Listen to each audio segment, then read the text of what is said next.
2019, mayroon yung reorganization ng RIC.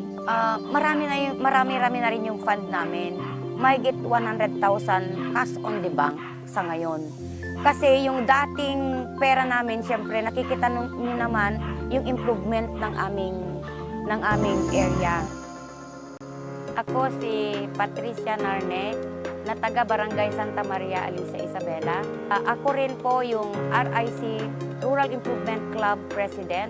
Una, ang pagtatanim ng palay, meron kaming 2,000 square meters para sa rice coffee namin.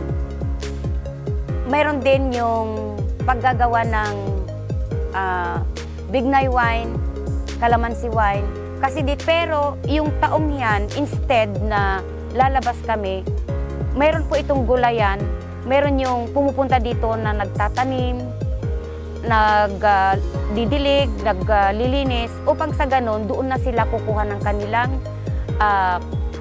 makakain sa kanilang mga tahanan.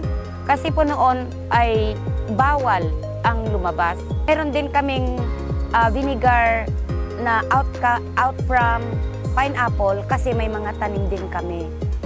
Meron din kaming mga taro, gumagawa rin kami ng taro chips kasi meron din kaming mga tanim na taro dyan sa aming mga garden.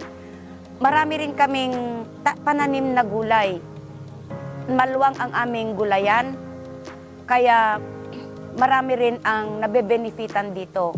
Rita Romero Ubaldo, Sanguido.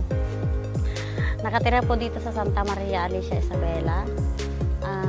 Ako po ay laging nagtitinda po ng mga street food at isang member din ng RIC. May 5 po akong anak, may isa na po yung nag-aaral. Humiram po ako dito sa RIC para meron po akong pangdagdag sa punan ko para makakatulong din sa aking anak na nag-aaral pa na isa. Sa awa ng Diyos naman yung nahiram ko, napalago ko din po yun. Tapos ngayon, tumigil ako sa pagtitinda ng street food. Bukas po ako ng tindahan. Kaya salamat sa RIC members kasi natulungan ako para meron akong pangdagdag sa punan ko. At ngayon, kasalukuyan ko pa din inaalagaan yung nahiram ko para mapalago po. Po ay naatasan na gumawa ng mga minutes of the meetings. Ako po ang responsible sa lahat po ng programs at activities at sa mga minutes. Sinisigurado ko po na naka-compile po lahat, updated po, and well-approved, and attendance must be a must para sa mga meetings and agendas po na nagagawa namin. Nakapagbibigay ng trabaho sa non-members ng RIC, gaya po ng pag-harvest namin sa fish pond namin ng mga tilapia at saka sa palay grains po namin.